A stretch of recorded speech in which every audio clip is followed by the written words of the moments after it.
In today's video, I want to go over quite a few things. First of all, Horizon Forbidden West is looking to be one of the PlayStation 4 and PlayStation 5's major releases in the latter portion of the year. We have still yet to see official gameplay for the title, but that is going to change Thursday, May 27th. We are getting the gameplay reveal. We'll talk about that. That is for Horizon Forbidden West. Another game that's been MIA for a little bit, Dying Light 2, and it looks like that MIA will be ending very soon on May 27th as well, so a lot of stuff going down on that day. But this is what I am super excited for. Guerrilla Games' official Twitter account put out, "We are so excited to show you more of Horizon Forbidden West this Thursday, May 27th. Join us on a very special journey into new and uncharted lands. Find out more in the PlayStation blog." Let's go to the PlayStation blog, and I'll read you some stuff from the game director, noting nearly 11 months ago, we showed you the very first glimpse of Horizon Forbidden West during the PlayStation 5 showcase, and now we're excited to show more. This Thursday, May 27th, join us on a very special journey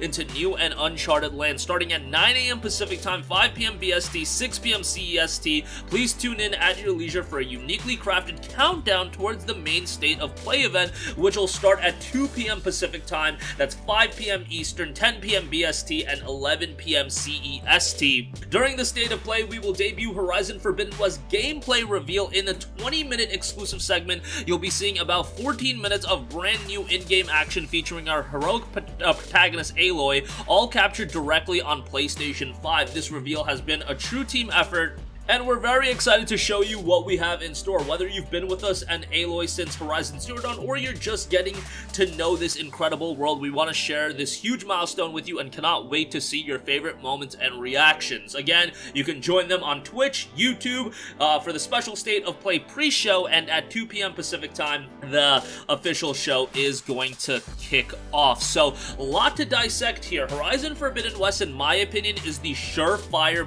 big budget PlayStation exclusive that is dropping this year. I know we're talking about God of War. I know there's rumblings about Final Fantasy 16. Look, I'm just very skeptical on those games actually coming out this year. Horizon Forbidden West seems like the one that is a slam dunk 2021 release. I believe it's scheduled for Q3 or Q4, so it's gonna be in that fall holiday range. You know, it would be nice if we could get both Horizon Forbidden West and like another big budget exclusive, but I just don't think that is going to be entirely all that likely. Look, if we get Horizon and Final Fantasy 16, or we get both those and God of War, I will be over the moon. That is a stacked lineup for the fall, but I just don't think that's realistic. Horizon, they've been working on this game for a very long time. Going back to early 2017 is when Horizon Zero Dawn came out, and, you know, we did get the Frozen Wilds expansion, but you have to assume that a lot of the team was working on Forbidden West, and this game has been in development for a very, very long time, so I imagine the game is going to be very far along, and what we're going to see is probably going to be, you know, nearly the final form of the game, which is super exciting. I actually recently, not too long ago, completed Horizon Zero Dawn again. I played it on PC, and man, I always kind of labeled Horizon Zero Dawn as a Tier 2 exclusive, like right below the tier of the God of Wars and the, you know, Uncharted 4s of the world. I thought Horizon was just slightly below there, but man, playing it on PC again, maybe it's just because I'm playing it at 60 frames per second, and that adds so much to the gameplay of Horizon, and then just exploring that narrative a lot more. You know, Horizon Zero Dawn had one of the best storylines in all of PlayStation exclusives that's been released during that PlayStation 4 generation, and I don't know, for me it might be inching its way up to that Tier 1 exclusive range. That's still something I gotta think about. I haven't put that much thought in it, but recently playing Horizon Zero Dawn again, I've had such a phenomenal time with that game, and it's just an excellent game. And, you know, with Forbidden West, remember, that was a brand new IP. Guerrilla was going from doing Killzone, a sci-fi first-person shooter, into an open-world, you know, action RPG with mechs and all this stuff, and with a incredible narrative attached to it, and it was completely different than what Guerrilla had ever done, and I think for a first outing they did an excellent job. And now with Forbidden West, they get to build upon what they learned from Zero Dawn, what they failed on, what they did really well, and I wouldn't say at any element did they really fail on, but what they did maybe not up to their elite standard level, and with Forbidden West they can make it even better, and I do think that's going to be the goal. It is a little interesting to know that this game is coming out on PlayStation 4 and PlayStation 5. Is that going to allow Forbidden West to really utilize the PlayStation 5 to its fullest extent? Because general wisdom tells you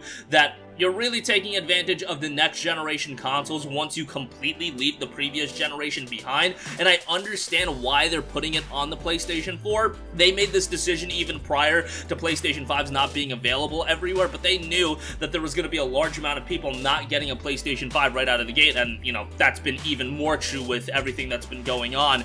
But, you know, Zero Dawn was one of the most popular games on the PlayStation 4, and they do want that audience to also have the opportunity to play Forbidden West on the console of their choice and the console that they have. So I understand from that standpoint, but hell, if we can just get Horizon, much like Zero Dawn, maybe some improved visuals, and then get it at 60 FPS, 4K even, on PlayStation 5, hey, that's enough for me, and I'm gonna have a great time with Forbidden West. So really excited for this gameplay reveal, can't wait for that. But that is not the only update that we're gonna be getting on May 27. Dying Light 2 is a game that's been absent for quite a while, and it looks like we're finally gonna hear more about it. Techland will announce new information regarding Dying Light 2 on May 27th at 12 p.m. Pacific time. That's 3 p.m. Eastern, so right before we go to Horizon Forbidden West, you get to see a Dying Light 2 update, so that's going to be awesome. The developer sent out an email to the press today. Gamatsu has the email posted. Survivor, remember Herod, who could forget, but the city is our refuge now, and it needs your help. There's so much for you to know and so little time, but these clues can't fall into the wrong hands. Find somewhere safe and play this message. You're our last chance for survival above all. There's a teaser video attached as well.